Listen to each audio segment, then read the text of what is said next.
ஓம் சாய்ராம். ஓம் ஸ்ரீ சாய் ரக்ஷக் சரணம் தேவா. அன்பு பக்தர்களே, நாம் தொடர்ந்து கேட்டு வரும் சாய் சச்சரிதத்தின் பயணத்தில் இன்று நாம் அத்தியாயம் 14க்கு வந்திருக்கிறோம். இந்த அதிகாரம் நமக்கு ஒரு அழகான பாடத்தை சொல்லிக் கொடுக்கிறது. வாழ்க்கை மற்றும் முழுமையான சமர்ப்பணம் என்ற இரு சொற்களின் சக்தி. சாய்பாபாவின் அருளால் எத்தனை சிக்கல்கள் வந்தாலும் நம்பிக்கை இருந்தால் அதிசயம் நடக்கும் என்பதை இந்த அத்தியாயம் உணர்த்துகிறது. இன்று நாம் கேட்கப் போகும் கதை சாய்பாபா எவ்வாறு பக்தர்களின் துன்பங்களை களைந்து அவர்களுக்கு மன அமைதியும் ஆரோக்கியம் அளித்தார் என்பதை கூறுகிறது. எல்லோரும் மனதை ஒருமுகப்படுத்தி சாய்பாபாவின் அருளை நினைத்து நாம் இந்த அத்தியாயத்தை தொடங்குவோமாக.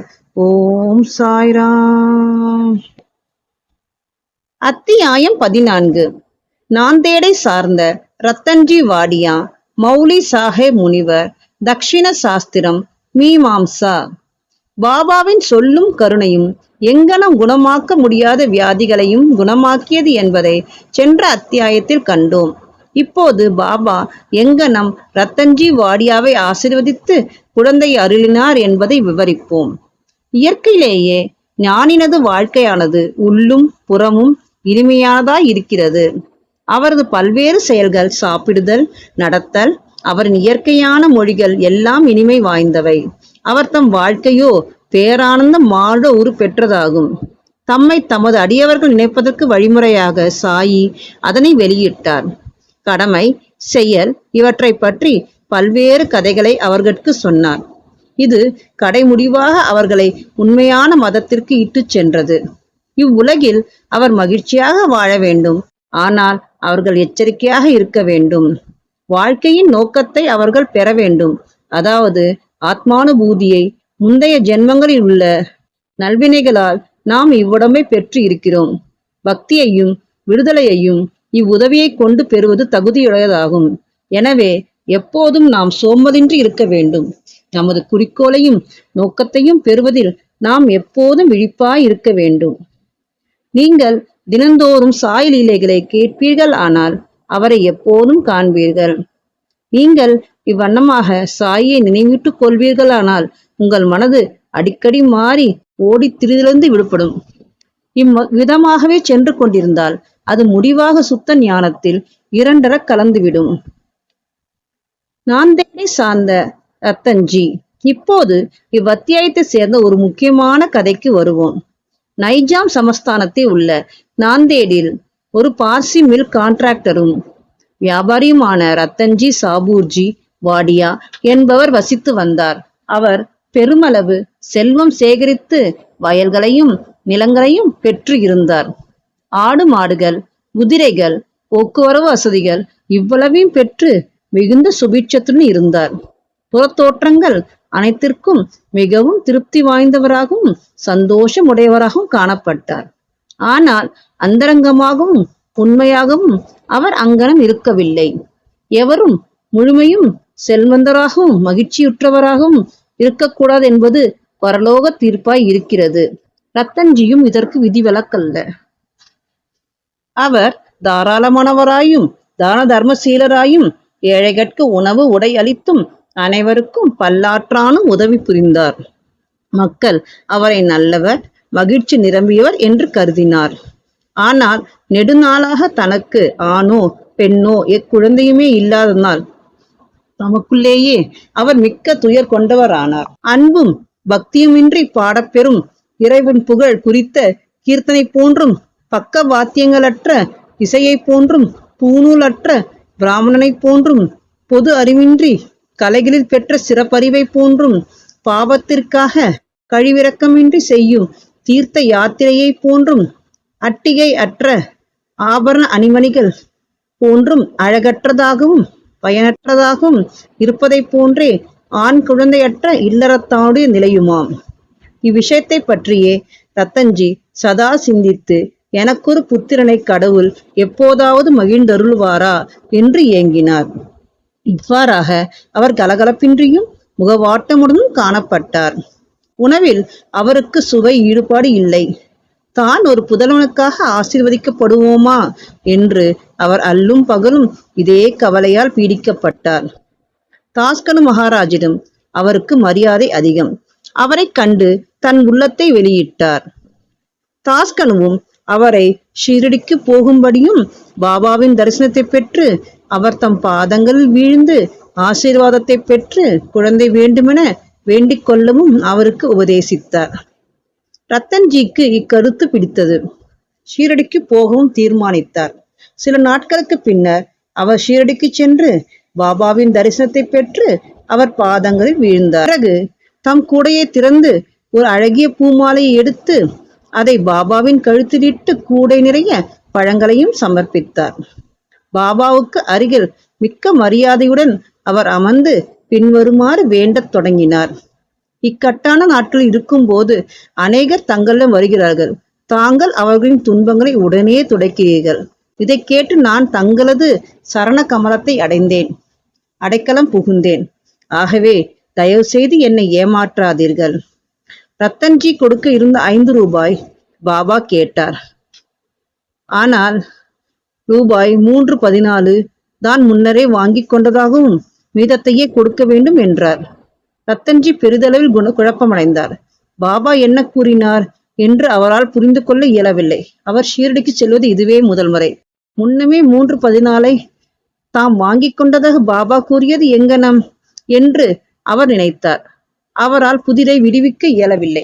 ஆனால் அவர் பாபாவின் பாதத்தடியில் அமர்ந்து கேட்கப்பட்ட மீதமுள்ள தட்சிணையை அளித்தார்.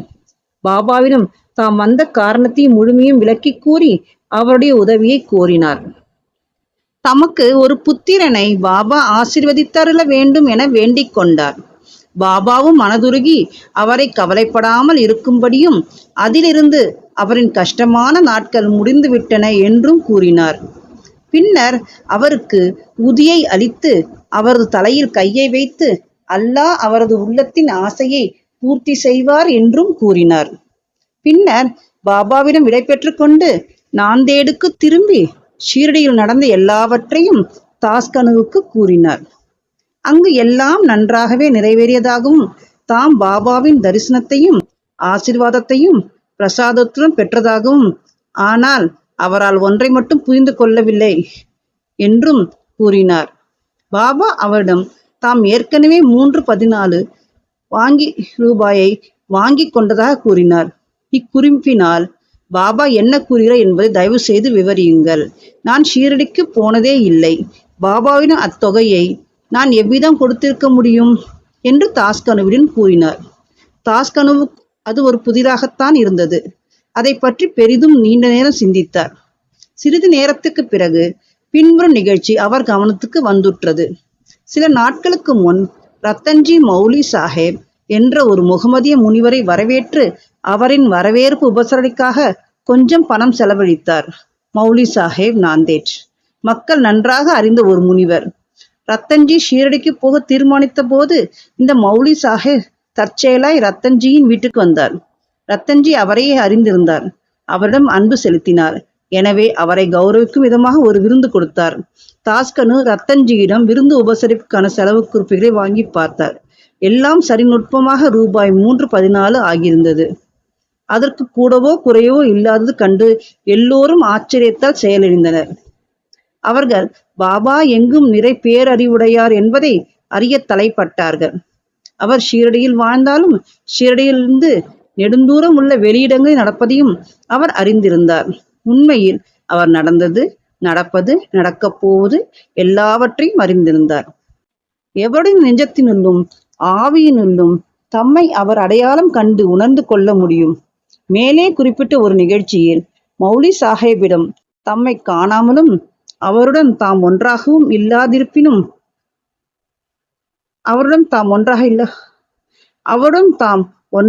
இல்லாதிருப்பினும் ரத்தன்ஜி மௌலி சாஹேபுக்கு கொடுத்த வரவேற்பு பற்றியும் அதற்கு அவர் செலவழித்த தொகையை பற்றியும் பாபா எங்கனம் அறிந்திருக்க முடியும்? ரத்தன்ஜி தாஸ்கனுவின் விளக்கத்தால் திருப்தியுற்றார். பாபாவிடம் அவருக்குள்ள நம்பிக்கை உறுதிப்படுத்தப்பட்டு பல்கி பெருகியது. பின்னர் உரிய காலத்தில் அவருக்கு ஒரு ஆண் குழந்தை ஆசீர்வதிக்கப்பட்டது. அவரின் மகிழ்ச்சிக்கு எல்லை இல்லை. அதற்கு அவருக்கு 12 குழந்தைகள் மொத்தத்தில் பிறந்தன என்றும் அதில் 4 உயிர் பிழைத்தன என்றும் கூறப்படுகிறது. இவ்வத்தியாயத்தின் அடிக்குறிப்பில் பாபா ராவ் பகதூர் ஹரி விநாயக் சாடே என்பாரை அவரது முதல் மனைவி இறந்த பின்னர் மீண்டும் மனம் செய்து கொள்ளும்படியும் அவருக்கு மகன் பிறப்பான் என்றும் கூறினார். சாடே 2வது மனம் புரிந்து கொண்டார். இம்மனைவி மூலம் அவருக்கு பெண் குழந்தைகளே பிறந்தன. எனவே அவர் மிகவும் மனத்தளர்வடைந்தார். ஆனால் 3வது ஆண் குழந்தையாக பிறந்தது. பாபாவின் சொற்கள் உண்மையாயின. அவரும் திருப்தியுற்றார். தக்ஷிணை மீமாம்சா, தக்ஷிணை பற்றிய தத்துவம். தக்ஷிணையை பற்றிய சில குறிப்புகளுடன் இவ்வத்தியாயத்தை முடிக்கிறோம். பாபாவை பார்க்க சென்றவர்களிடத்து அவர் தக்ஷிணை கேட்டார் என்பது எல்லோரும் அறிந்த உண்மை. சிலர் பாபா ஒரு பக்கிரியாகவும் ஒட்டுடன் பற்றற்றவாகவும் இருந்ததால் அவர் ஏன் தக்ஷிணை கேட்க வேண்டும், பணத்தை பற்றி லட்சியம் செய்ய வேண்டும் என்று வினவலாம். இவைகளை இப்போது விளக்கமாக கவனிப்போம். ஆரம்பத்தில் நெடுநாட்களுக்கு பாபா எதையுமே பெறவில்லை. அவர் எரிக்கப்பட்ட தீக்குச்சிகளை சேமித்து தன் பைகளில் வைத்துக் கொண்டார். எவரிடமும் அவர் அடியவராக இருப்பினும் வேறு யாராக இருப்பினும் பாபா எதையும் ஒருபோதும் கேட்கவே இல்லை. யாராவது ஒரு பைசாவோ 2 பைசா அவர் முன்னால் வைத்தால் அவர் எண்ணெயையோ அல்லது புகையிலையோ வாங்கினார். அவர் புகையிலின் மீது விருப்பமுடையவராக இருந்தார். ஏனெனில் அவர் எப்போதும் பீடி அல்லது சிலீம் புகைப்பிடிக்கும் ஒரு மண்குழாய் குடித்தார். பின்னர் சில ஞானிகளை வெறுங்கையுடன் பார்க்கக்கூடாது என்று நினைத்தனர். எனவே அவர்கள் பாபாவின் முன்னால் சில செப்பு காசுகளை வைத்தனர். 1 பைசா கொடுக்கப்பட்டால் அதை அவர் பைக்குள் போட்டுக்கொள்வார். 2 பைசா ஞானமாக இருந்தால் அதை உடனே திருப்பி கொடுக்கப்படும். பாபாவின் புகழ் திக்கெங்கும் பரவிய பின்னர் மக்கள் அவரிடம் பெருந்தொகைகளில் மண்டத் தொடங்கினர். அவர்களிடம் பாபா தட்சிணை கேட்க தொடங்கினார். ஒரு தங்கக்காசு வைக்கப்பட்டாலன்றி கடவுள்களின் பூஜை பூர்த்தியாவதில்லை என்று சுருதி வேதங்கள் பகர்கின்றது. கடவுள்களின் பூஜைக்கு காசு தேவைப்பட்டிருந்தால் ஞானிகள் பூஜைக்கும் கூட ஏன் அது அங்கனம் இருக்கக்கூடாது? முடிந்த சார்பாக ஒருவன் கடவுள், அரசன், ஞானி, குரு இவர்களை பார்க்க போகும்போது வெறும் கையுடன் போகலாகாது என்று விதிக்கப்பட்டது. அவன் காசோ பணமோ எதையாவது அவருக்கு சமர்ப்பிக்க வேண்டும். இது சம்பந்தமாக உபநிஷதங்கள் சிபாரிசு செய்த கருத்தை தாம் கவனிக்கலாம். பிருஹதாரண்யக உபநிஷதம் பிரஜாபதி கடவுள், தேவர்கள், மனிதர்கள், பிசாசுகள் இவர்களை தா என்ற ஒரே எழுத்தால் விழித்தது. இச்சொல்லால் தேவர்கள் தாங்கள் தமம் தன்னடக்கம் பழக வேண்டும் என்று புரிந்து கொண்டனர். மனிதர்கள் தானம் அல்லது தர்மம் செய்ய வேண்டும் என புரிந்து கொண்டனர். பேய்கள் தயை அல்லது பரிவு செய்ய வேண்டும் என்றும் புரிந்து கொண்டனர். எனவே மனிதர்கள் தர்மம் அல்லது ஈகை புரிய வேண்டும் என்று பரிந்துரைக்கப்பட்டது. தைத்திரிய உபனிஷத்தின் குரு தனது மாணவர்களை தர்மத்தையும் மற்ற நல்ல பண்புகளையும் பயிலும்படி ஊக்குவித்து உபதேசிக்கிறார். தர்மத்தை பற்றி அவர் நம்பிக்கையுடன் கொடுங்கள், அது இல்லாமலும் கொடுங்கள், பெருந்தன்மையுடன் கொடுங்கள், அதாவது தாராளமாக கொடுங்கள், பணிவுடன் கொடுங்கள், பயபக்தியுடன் கொடுங்கள், இரக்கத்துடன் கொடுங்கள். தர்மத்தை அடியவர்களுக்கு போதிப்பதற்கும் பணத்தில் அவர்களுக்குள்ள பற்று குறைவதற்கும் அதன் மூலம் அவர்கள் மனது சுத்தம் அடையும்படி செய்வதற்கும் பாபா அவர்களிடமிருந்து தட்சிணையை கட்டாயமாக பெற்றார். ஆனால் அதில் இவ்விசித்திரம் இருந்தது. அதாவது தாம் வாங்கியதை போன்று 100 பங்குக்கு மேலேயே திரும்ப கொடுத்தாக வேண்டும். இவ்வாறாக பல இடங்களில் நிகழ்ந்தது. உதாரணத்துக்கு ஒன்று சொன்னால், பிரசித்தி பெற்ற நடிகரான திரு கணபதி ராவ் போடஸ் தனது மராத்திய சுயசரிதையில் தனது பாபா தம்மை திரும்ப திரும்ப தட்சிணை கேட்டதும் தமது பணப்பையையே அவர் முன்னர் காலியாக்கியதாகவும் இதன் விளைவாக பிற்கால வாழ்வில் தமக்கு ஏராளமாக பணம் வந்ததால் தனக்கு பண தேவையே இருக்கவில்லை என்றும் கூறுகிறார். பல சந்தர்ப்பங்களில் தட்சிணைக்கு பாபா பணவகை சார்ந்தவற்றையே விரும்பி கேட்காத மறைப்பொருளும் உண்டு. 2 நிகழ்ச்சிகள் எடுத்துக்காட்டாக குறிப்பிடலாம். ப்ரொஃபசர் ஜி நரகேயிடமிருந்து பாபா தட்சிணையாக ரூபாய் 15 கேட்டார். நரகே தன்னிடம் பைசா கூட இல்லை என்று பதிலளித்தார். அதற்கு பாபா கூறியதாவது, உன்னிடம் பணம் இல்லை என்பதை நான் அறிவேன். யோக வாசிஷ்டத்தை நீங்கள் படித்து கொண்டிருக்கிறீர்கள். அதிலிருந்து எனக்கு தட்சிணை கொடுங்கள்.